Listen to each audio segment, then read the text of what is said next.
আসসালামু আলাইকুম everyone, welcome to the cook box. আজকে একটি মজাদার রেসিপি শেয়ার করব। শুধুমাত্র আলু আর ময়দা দিয়েই বানিয়ে নেওয়া যাবে এই মজাদার রেসিপিটি। বিভিন্ন টিপস সহ খুব সহজেই বানিয়ে দেখাবো আজকের ময়দা দিয়ে তৈরি এই সামোসা রোল। এটি দেখতে যেমন সুন্দর, তেমনি বিকেলের আড্ডা জমানোর জন্যও পারফেক্ট। চলুন ঝটপট রেসিপিটি দেখে নেই। একটি মিক্সিং বোলে 1.5 কাপ ময়দা নিয়ে নিচ্ছি। আমি আজকে 1.5 কাপ ময়দার এই সামোসা রোল বানাবো। আপনারা চাইলে কম অথবা বেশি করে বানাতে পারেন। এবারে এতে 1 চা চামচ লবণ এবং 2 চা চামচ চিনি যোগ করতে হবে। লবণ এবং চিনিটা খুব ভালোভাবে ময়দার সাথে মিশিয়ে নিতে হবে। এরপর এতে 1 টেবিল চামচের মতো সাদা তেল দিয়ে দিতে হবে। তেলটা খুব ভালোভাবে ময়দার সাথে মেখে মেখে মিশিয়ে নিতে হবে। যখন দেখবেন ময়দা হাতে নিয়ে মুঠ করলে দলা পেকে যাচ্ছে এবং ভেঙে দিলে ঝুরঝুর করে পড়ে যাচ্ছে, তখন বুঝতে পারবেন ময়দাটা রেডি হয়ে গেছে।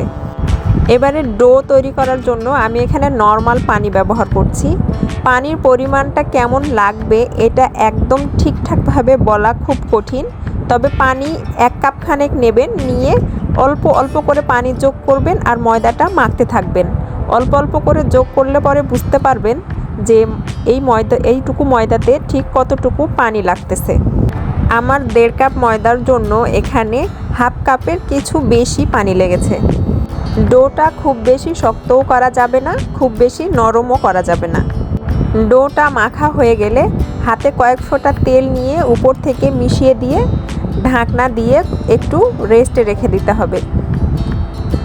ময়দাটা মাখা হয়ে গেছে, আমি এটা রেস্টে রেখে দিচ্ছি।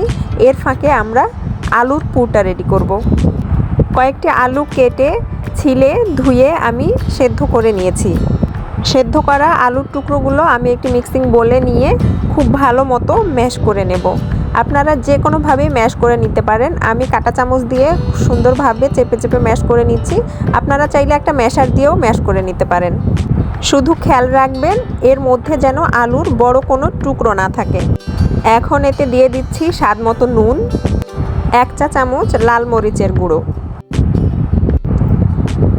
দিয়ে দিচ্ছি 1/2 চা চামচের মতো চাট মশলা। এরপর দেব ভাজা জিরার গুঁড়া আর কালো গোলমরিচের গুঁড়া।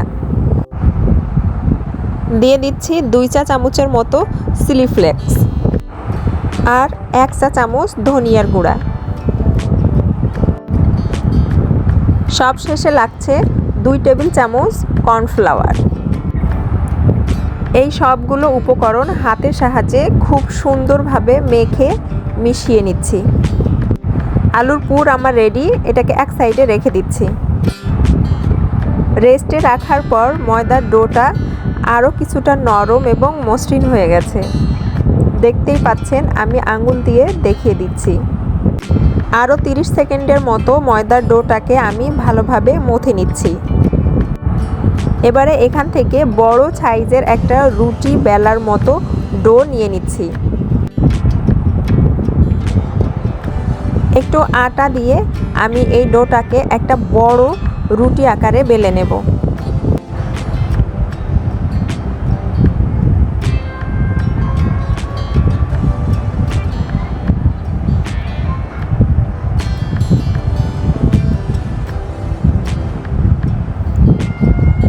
রুটিটা একটু পাতলা করে বেলে নেওয়ার চেষ্টা করবেন। আমি আমার রুটির থিকনেসটা দেখিয়ে দিচ্ছি, ঠিক এই রকম পাতলা করে বেলে নিতে হবে।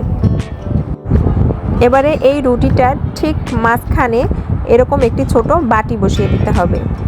এবার এই বাটির চারপাশে রেডি করে রাখা আলুর পুরটা সমানভাবে ছড়িয়ে দিতে হবে।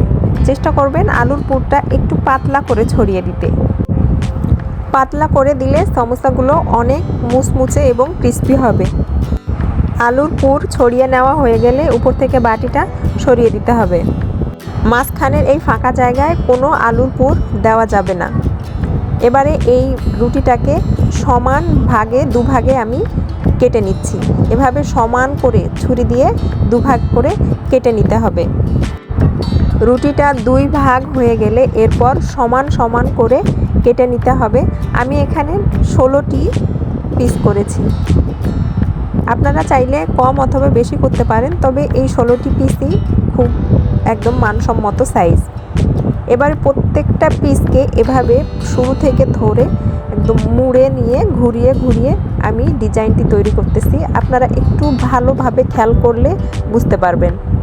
এভাবে মুড়িয়ে নেওয়া হয়ে গেলে শেষের মাথার যে ফাঁকা অংশটা, এই ফাঁকা অংশটাতে একটু পানি দিয়ে আমি এটার সাথে চেপে চেপে বসিয়ে দিচ্ছি। এভাবে প্রত্যেকটা সামোসার রোল আমি তৈরি করে নিয়েছি। এবারে এগুলো ভাজার পালা। ভাজার জন্য চুলায় একটি প্যান বসিয়ে তাতে পরিমাণ মতো তেল দিয়ে দিচ্ছি। আমি এখানে সাদা তেলটাই দিচ্ছি। তেলটা হালকা একটু গরম হয়ে এলে সামোসাগুলো সবগুলো এখানে একটা একটা করে ছেড়ে দিতে হবে। খেয়াল রাখবেন তেলটা খুব বেশি গরম হয়ে যাওয়ার আগেই সামোসাগুলো দিয়ে দিতে হবে। মিডিয়াম আঁচে সামোসাগুলো উল্টে পাল্টে ব্রাউন কালার করে ভেজে নিতে হবে। মোটামুটি 6 থেকে 7 মিনিট ভাজলেই হয়ে যায়। আমার সামোসার কালারগুলো দেখে নিশ্চয়ই আপনারা বুঝতে পারছেন ঠিক কোন কালারে চলে এলে সামোসাগুলোকে তেল থেকে উঠিয়ে নিতে হবে। ঠিক এরকম একটা উজ্জ্বল ব্রাউন কালার এলে সামোসাগুলোকে একটা ছাঁকনির সাহায্যে তুলে একটা পরিষ্কার প্লেটে নিয়ে নিতে হবে। এই তো ঝটপট রেডি হয়ে গেল আমার আলু এবং ময়দা দিয়ে তৈরি মজাদার সামোসা রোল। আর দেরি না করে আপনারাও তাহলে ঝটপট বাড়িতে বানিয়ে নিন এই সুন্দর রেসিপিটি, আর আমাকে কমেন্ট করে জানান কেমন হয়েছে। আশা করি ভালো লেগেছে আজকের রেসিপি। যদি আমার রেসিপি ভালো লেগে থাকে তাহলে যারা ইউটিউব থেকে দেখছেন তারা অবশ্যই আমার চ্যানেলটি সাবস্ক্রাইব করে দিবেন এবং পাশে থাকা বেল বাটনটি চেপে দেবেন পরের ভিডিও সবার আগে পাওয়ার জন্য। আর যারা ফেসবুক থেকে দেখছেন তারা অবশ্যই আমার পেজটি ফলো দিয়ে রাখবেন এবং বন্ধু মহলে শেয়ার করে দিবেন। ধন্যবাদ। আল্লাহ হাফেজ।